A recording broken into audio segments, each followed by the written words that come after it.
Next talk is by Dr. Satyam Gupta, ocular myasthenia gravis solved. Dr. Satyam Gupta is a consultant at the SK Hospital, Bareilly. He has done his DOMS from the Raya Sitapur and DNB from the Dashti Netralaya, Dahod. And he has also done his fellowship in the pediatric ophthalmology and the oculoplasty from the Dashti Netralaya, Dahod. Over to you, Dr. Satyam.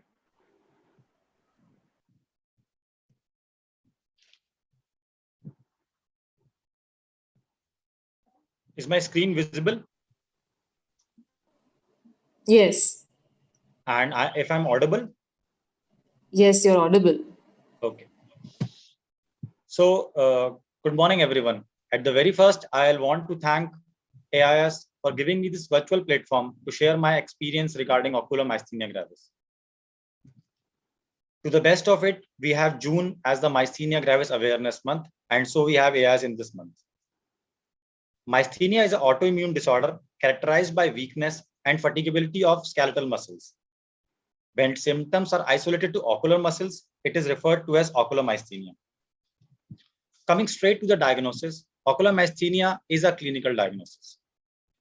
For a definitive diagnosis, antibody test should be positive. But since 50% cases of ocular myasthenia are seronegative, so these patients should undergo invasive tests like neostigmine and or single fiber electromyography, which is actually the gold standard test. I-SPEC test is one of the most commonly performed OP diagnostic procedure that doesn't require any special equipment. These are the probable mechanisms of I-SPEC test: reduced metabolic rate and metabolic demand, the decreased acetylcholine esterase activity, and the reduced amount of circulating acetylcholine receptor antibodies.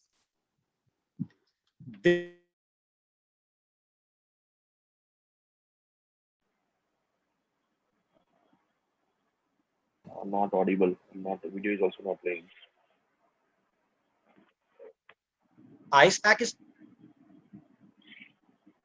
longer duration can increase the chances of cold necrosis as well as false negative test, as it can cause decreased contractility of muscles.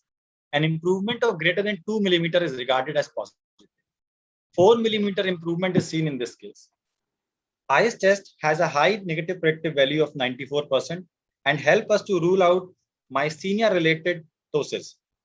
If performed properly, it is associated with no complications. Neostigmine is a pharmacological test for myasthenia. It is useful in cases of diplopia without ptosis and in children. Longer duration of action allows measurement of ocular alignment. We have a case series of 13 patients who presented to us with diplopia and diagnosed as myasthenia on neostigmine test. Anticholinesterase agents like neostigmine, pyridostigmine, and physostigmine inhibit the enzyme acetylcholine esterase that degrades the acetylcholine in the synaptic cleft. So acetylcholine is not degraded, and with successive nerve impulses, its concentration in the cleft increases, due to which the receptors over the wider area of the end plate are covered by acetylcholine. Thus, sufficient postsynaptic nerve potential is generated and the muscle strength is restored. So these drugs improve the ptosis and diplopia in ocular myasthenia patients. This is another case of 65-year-old normotensive and non-diabetic male who presented to us with diplopia and ptosis in both eyes. Neostigmine test is planned. Before performing the test, all biochemical and hematological parameters needs to be evaluated and should be within normal limits. Pre-test measurements of MRD1, MRD2, PF, range of duction, and deviation using PRISM alternate cover test is done and recorded. The test is performed with electrocardiographic monitoring under the supervision of anesthetist, as there are chances of severe systemic side effects of neostigmine.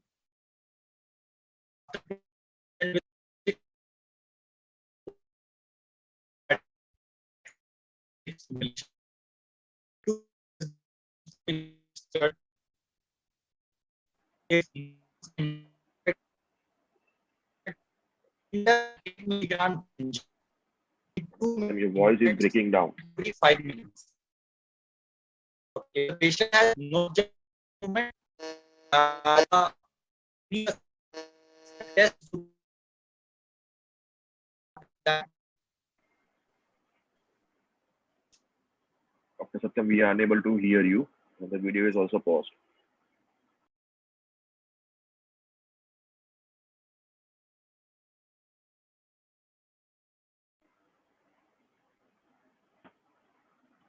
Are you still there, Dr. Satyam?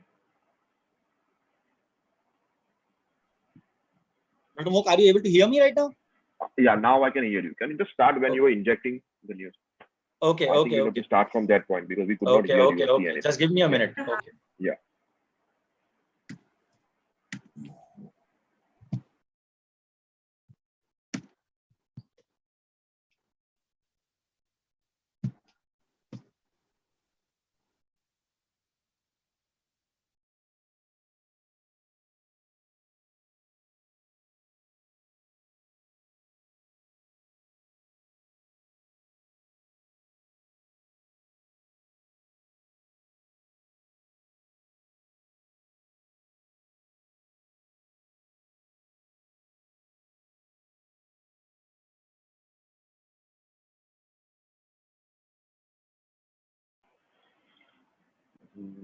Still it is tough, I guess.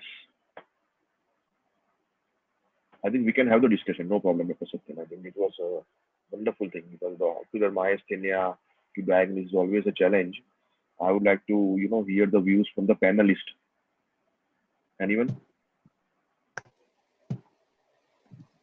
I think right now I'm there. Yeah. Okay, go ahead. Just the point where you were injecting. Yeah, but actually I cannot forward that video till that point. Okay, that. So basically, I'll start from the point where we're injecting that. So this test is performed with electrocardiographic monitoring under the supervision of anesthetist, as there are chances of severe systemic side effects of neostigmine. After preloading the patient with 0.6 milligram of atropine to avoid sinus bradycardia due to excessive cholinergic stimulation, a 2 milligram test dose of neostigmine is administered intravenously. If no response and no side effects are noted after 5 minutes, remainder 8 milligram drug is injected in 2 milligram increments at every 5 minutes. If the patient has objective improvement in the above mentioned parameters or has severe side effects, the test is to be aborted. It is very important to note that feeling stronger by patient is not considered as a positive test. Note the clinical improvement in ptosis and ocular alignment in the similar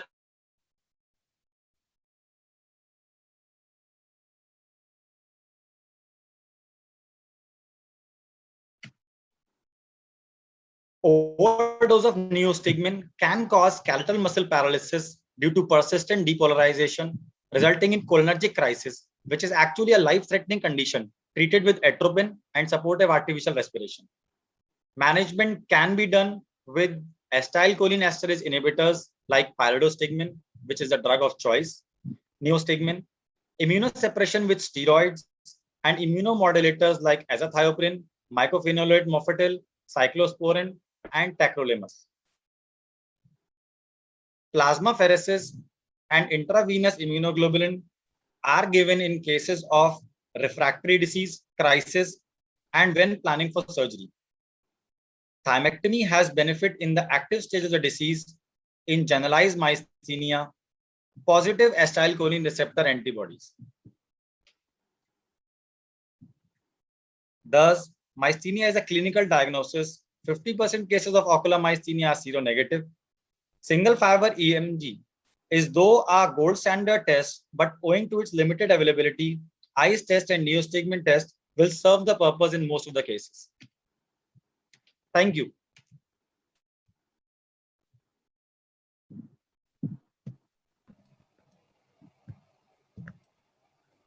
Very nice, Dr. Satyam. Very nice.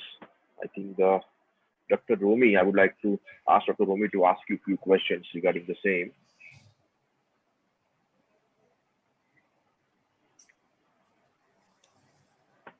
Dr. Romi, you there?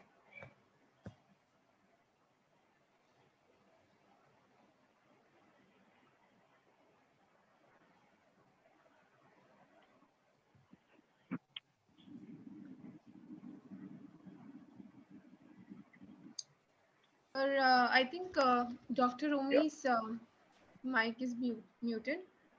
Dr. Singh, if you Yeah. can hear us, can you please unmute your mic? Yeah, we also wanted to check whether hers is working or not. Yeah.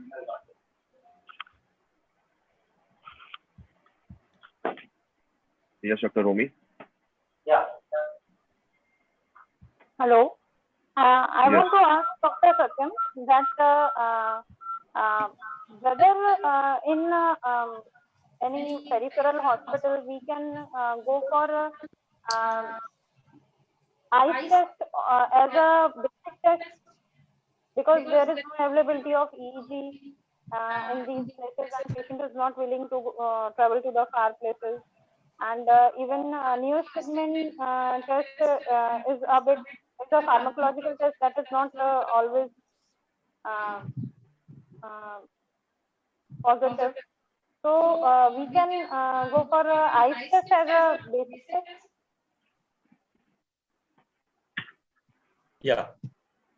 See, what happens is that pharmacological testing is generally not recommended if you are not working into a tertiary care hospital.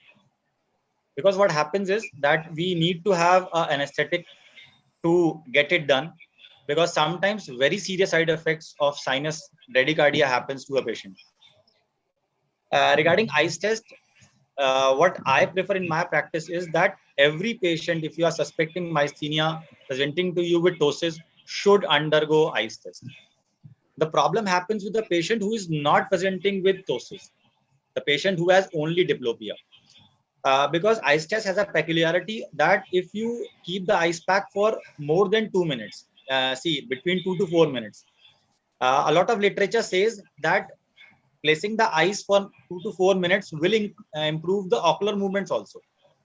But this is not the case in every situation. Sometimes what happens that placing the ice for 2 to 4 minutes will decrease the contractility of the muscles and will yield a false negative test. So eyes test should be done. It is the primary test that should be done in a peripheral center where you don't have an availability of anesthetist first. And more important thing is that neostigmine test can not be done in seronegative cases where we don't have acetylcholine receptor antibodies. But eyes test is seen to be positive in most of the cases, because in spite of acting over the over decreasing the antibodies, it also works by improving the this acetylcholine and decreasing the acetylcholine esterase activity and improving the availability of acetylcholine in the synaptic layer.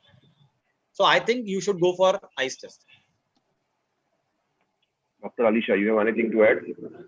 No, doctor, I was just wondering, you said that if neostigmine test cannot be done if the patient is antibody negative. Yeah, seronegative. Patient. Yeah, seronegative patient should not go for neostigmine test. Oh, why is that, sir? This neostigmine is acting over acetylcholine esterase, right? So what is happening that acetylcholine esterase is decreasing the amount of acetylcholine available in synaptic cleft, right? So if antibodies are not there, the antibodies are not there, means normal transmission is going on. The disease is not for the receptor blockage by antibody.